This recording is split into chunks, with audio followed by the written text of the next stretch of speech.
Assalamualaikum warahmatullahi wabarakatuh. Selamat bertemu kembali anak-anak kelas 8. Mari kita lanjutkan pelajaran IPS kita kali ini dengan mengambil tema pendalaman negara-negara ASEAN.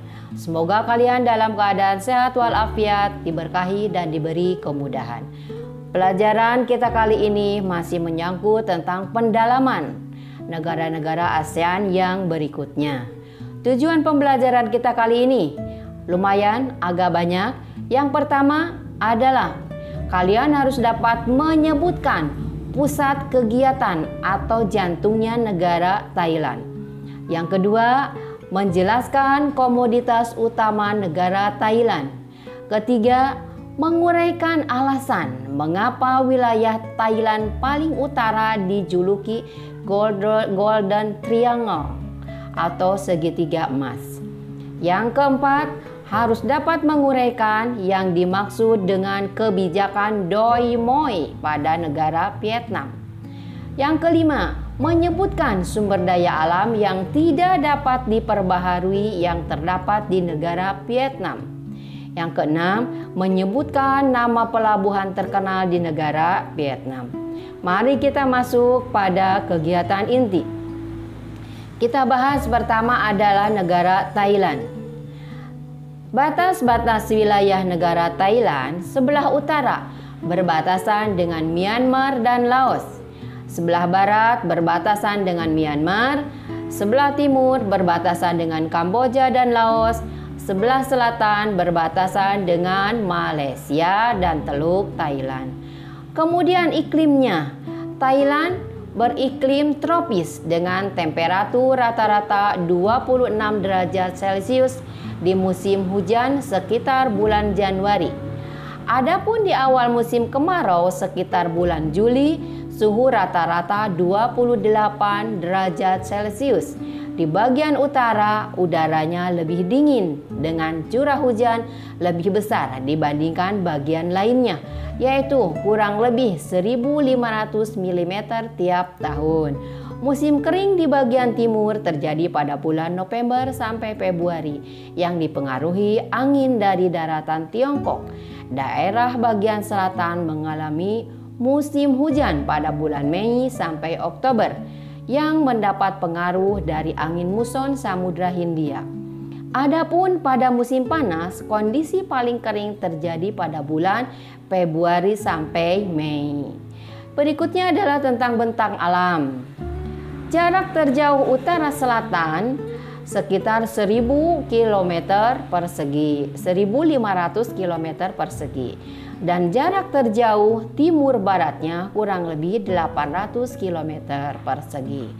Topografinya berupa permukaan tanah yang dilewati, aliran sungai-sungai yang berliku-liku di bagian tengah, dataran tinggi di timur laut, hutan dan pegunungan serta bukit-bukit di sebelah utara, dan wilayah selatan kebanyakan berupa bukit-bukit. Daerah yang menjadi pusat kegiatan atau jantungnya negara Thailand pada dasarnya berupa dataran rendah yang di daerah aliran sungai Chao Phraya. Daerah ini paling subur dengan irigasi serta kanal yang baik. Kota Bangkok berada di dataran ini. Di Thailand bagian utara terbentang barisan pegunungan dengan ketinggian rata-rata 1.200 meter di atas permukaan laut. Yang di tengah-tengahnya terdapat lembah Ping, lembah Wang, lembah Yon, dan sungai Nan. Sebagian besar daerah pegunungan ini diliputi hutan hujan tropis yang banyak menghasilkan kayu-kayu yang memiliki nilai jual tinggi seperti kayu jati. Namun akhir-akhir ini hutan-hutan tersebut semakin berkurang seiring dengan semakin maraknya penebangan secara liar oleh masyarakat. Daerah Doi Intanon yang memiliki ketinggian 2.595 mdpl merupakan daerah tertinggi yang terletak di barat laut Thailand. Wilayah timur laut Thailand terdiri dari dataran tinggi yang disebut dataran tinggi Korat dengan ketinggian rata-rata 200 meter. Tanah di daerah ini kurang subur, berpasir dan jarang turun hujan, kecuali pada musim hujan dari bulan Juni sampai Oktober. Daerah ini jarang memiliki pertanian karena selain faktor kesuburan tanah dan kurangnya curah hujan, banyak wilayahnya berupa padang rumput dan semak belukar.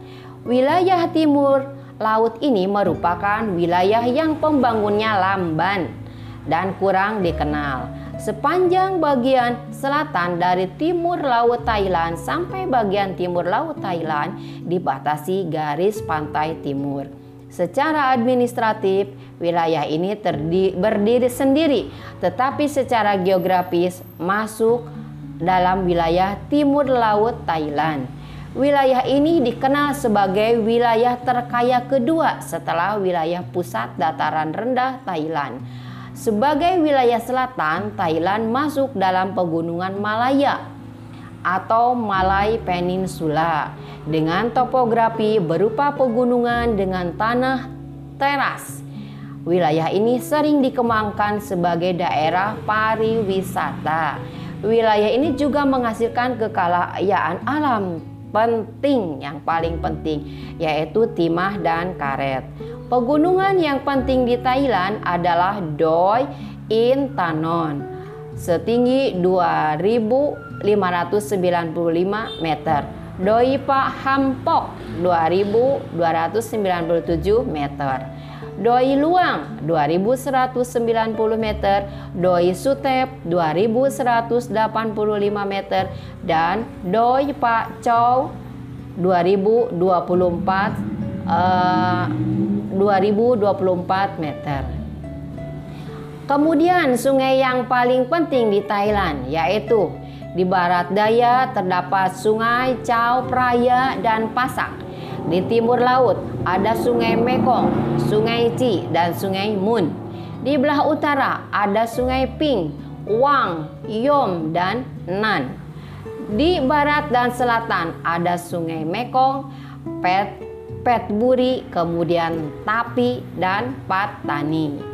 Yang berikutnya adalah perekonomian. Seperti telah disebutkan di atas, perekonomian Thailand sangat bergantung pada bidang pertanian dengan beras dan karet sebagai komoditas utamanya. Selain itu juga dihasilkan kelapa, tembakau, sutra, kapas, dan berbagai jenis tanaman dan buah-buahan. Pertanian yang dilakukan telah mengalami usaha-usaha diversifikasi dan menerapkan teknologi. Kalian pernah mendengar jambu bakok, apel Bangkok, kemudian nangka siam, dan jenis buah yang lain. Bagaimana ukuran dan rasa buah-buahan tersebut? Semua merupakan hasil rekayasa teknologi yang digunakan oleh para petani negara Thailand ini. Kemudian sektor pertambangan, peternakan, dan hasil alam lainnya juga memberikan kontribusi yang cukup besar bagi devisa negara Thailand. Thailand telah memasuki dunia industri yang lebih maju dibandingkan negara-negara di Asia Tenggara lainnya. Hasil industri utamanya berupa semen, kertas, dan gula. Kemudian industri perakitan kendaraan motor dan mobil sudah mengambil posisi yang strategis sebagai sumber devisa non-migas. Kerja keras pemerintah dalam meningkatkan sarana dan prasarana pariwisata disertai peningkatan pelayanan yang lebih baik turut mendongkrak perekonomian Thailand. Hingga saat ini Thailand menjadi salah satu negara tujuan wisata di daerah tropis. Pantai Pattaya merupakan salah satu tempat tujuan wisata di Thailand. Keramahan penduduk dan keunikan peninggalan sejarah dan kegiatan penduduknya menjadi daya tarik tersendiri dalam dunia pariwisata. Yang tak kalah pentingnya yaitu adalah sumber daya alam. Sumber daya alam Thailand merupakan negara terbesar keempat penghasil timah di dunia. Selain timah, terdapat juga minyak bumi dan wolfram sebagai hasil dari daya alam barang tambang. Padi adalah komoditas ekspor yang memberikan devisa cukup besar bagi negara. Selain itu, hasil pertanian yang banyak dihasilkan adalah jagung, ketela pohon, tembakau, kopra, dan karet. Wilayah paling utara Thailand dijuluki sebagai Golden Triangle atau segitiga emas dan merupakan salah satu penghasil opium atau emas hitam terbesar di dunia. Selain mengandalkan hasil pertambangan dan pertanian, peternakan juga banyak dikembangkan seperti peternakan sapi dan kerbau. Ikan hiu dan ikan gergaji merupakan hasil tangkapan dari perairan laut oleh kebanyakan nelayan. Dalam beberapa tahun terakhir, pemerintah Thailand giat memberdayakan kekayaan dan keindahan alamnya melalui industri pariwisata. Daerah ini terkenal sebagai penghasil buah durian dan mangga, jenis penghasil batu-batuan, batu delima dan batu sapir, kemudian tambang utama gas alam tungsten, produk pertanian utamanya. Yang berikutnya adalah negara Vietnam. Perhatikan petanya, batas-batas wilayah negara Vietnam. Di sebelah barat berbatasan dengan Teluk Siam, Laos, dan Kamboja. Di sebelah utara berbatasan dengan Tiongkok. Di sebelah timur dan selatan berbatasan dengan Cina Selatan. Kemudian kita lihat iklimnya. Iklim di Vietnam memiliki dua daerah yang berbeda. Daerah bagian utara beriklim sedang dan di daerah bagian selatan iklimnya tropis atau panas. Di daerah yang beriklim sedang dikenal dua musim yang berbeda, yaitu musim hujan dari bulan November sampai bulan April dan musim panas dari bulan Mei sampai bulan Oktober. Daerah yang beriklim tropis seperti di negara-negara lain di Asia Tenggara terdiri dari 3 musim, yaitu musim dingin dari bulan November sampai Januari, musim panas dari bulan Februari sampai April,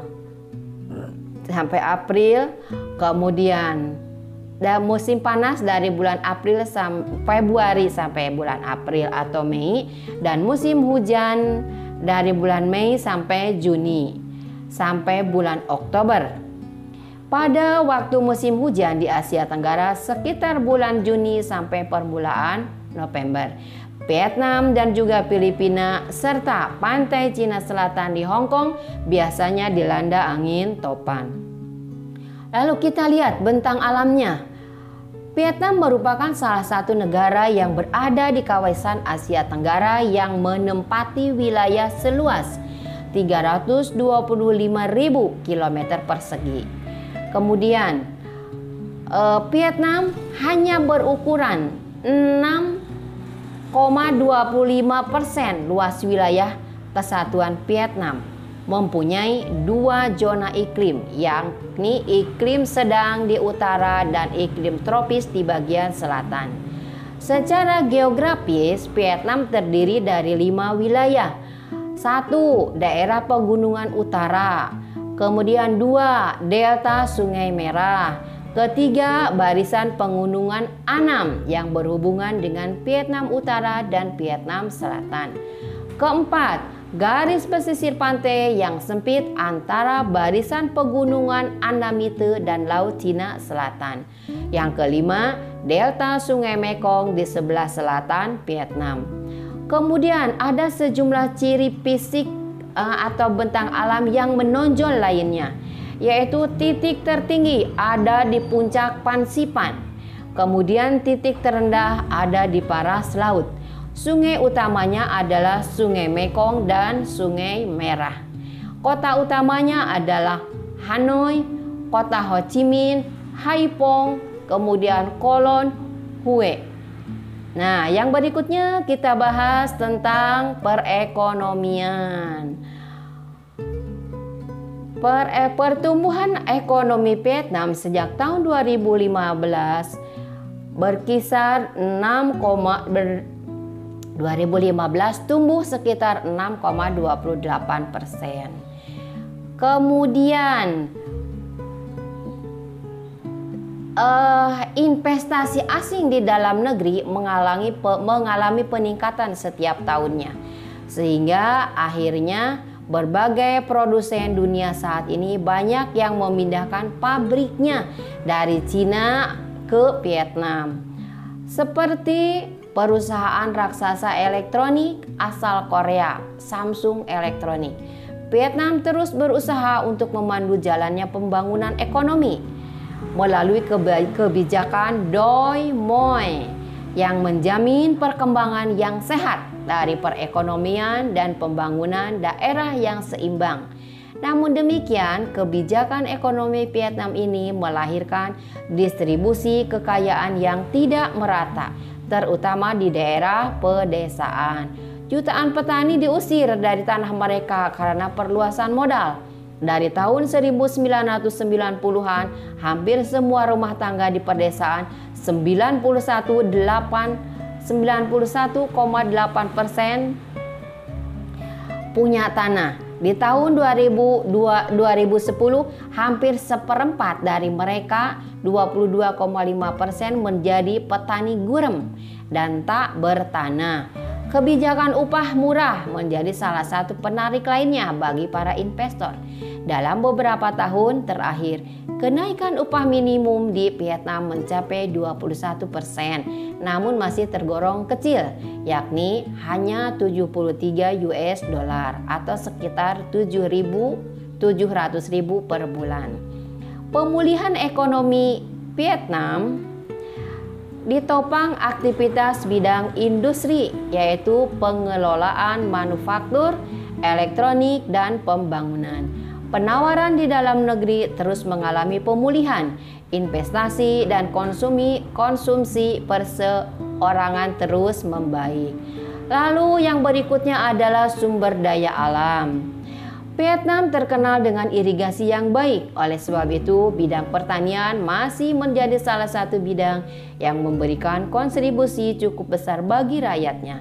Hasil pertanian utama yaitu buah-buahan, sayur-sayuran, ubi jalar, jagung, tebu, teh, dan kopi.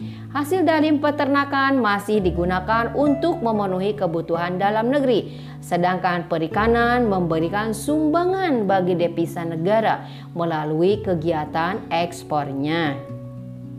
Kemudian pelabuhan laut yang terkenal di Vietnam berada di Teluk Tonkin. Vietnam memiliki luas hutan sekitar 13,2 juta hektar yang diliputi oleh jati, kayu hitam, dan kayu merah. Sumber daya alam yang tidak dapat diperbaharui berupa barang-barang tambang seperti berikut. Yang pertama adalah antrasit, banyak ditemukan di Guan Yen. Kemudian batu bara ditemukan di daerah Nang Son sebelah utara Danang. Yang ketiga, biji besi ditambang dan diolah di Tai Nguyen, Tan Hoa, Pin, dan Hatin. Kemudian yang keempat, hasil pertanian padi, karet, jagung, tebu, kemudian tepung tapioka, teh, kopi, tembakau, buah-buahan, dan sayuran, atau yang termasuk hortikultura. Dari penjelasan tadi dapat kita simpulkan ada beberapa yang penting. Hal pertama, pusat kegiatan dari negara, pusat kegiatan atau jantungnya negara Thailand berada di daerah dataran rendah aliran Sungai Chao Phraya. Kemudian, komoditas utama negara Thailand adalah beras dan karet. Wilayah Thailand paling utara dijuluki Golden Triangle karena kekayaan di kawasan ini berasal dari emas hitam atau opium dan merupakan salah satu penghasil opium terbesar di dunia. Kemudian di negara Vietnam ada kebijakan yang disebut dengan kebijakan Doi Moi. Apa itu Doi Moi? Kebijakan Doi Moi adalah nama yang diberikan untuk reformasi atau pembaharuan ekonomi yang dimulai pada tahun 1986 dengan tujuan untuk menciptakan ekonomi pasar yang berorientasi sosialis. Lalu sumber daya alam yang tidak dapat diperbaharui berupa barang-barang tambang di negara Vietnam ya. 1.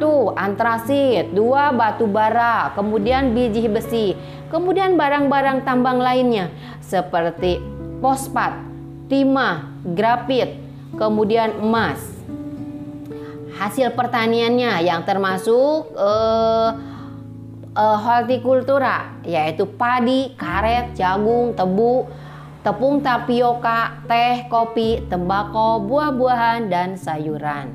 Kemudian ada pelabuhan laut yang terkenal di Vietnam, yaitu adalah Teluk Tonkin. Demikian materi yang dapat Ibu sampaikan. Kita masuk pada sesi evaluasi. Oke, yang pertama, 1. Di mana pusat kegiatan atau jantungnya negara Thailand? 2. Apa komoditas utama negara Thailand? 3. Mengapa wilayah Thailand paling utara dijuluki Golden Triangle atau segitiga emas? 4. Apa yang dimaksud kebijakan Doi Moi pada negara Vietnam? 5. Sebutkan sumber daya alam yang tidak dapat diperbaharui yang terdapat di negara Vietnam. Terakhir, yang keenam, apa nama pelabuhan terkenal di negara Vietnam? Untuk materi selanjutnya, kita masih akan membahas tentang pendalaman negara-negara ASEAN. Demikian materi yang dapat Ibu sampaikan. Semoga bermanfaat, wawasan dan pengetahuan kalian semoga semakin bertambah. Ibu akhiri, wabillahi taufiq wal hidayah. Wassalamualaikum warahmatullahi wabarakatuh.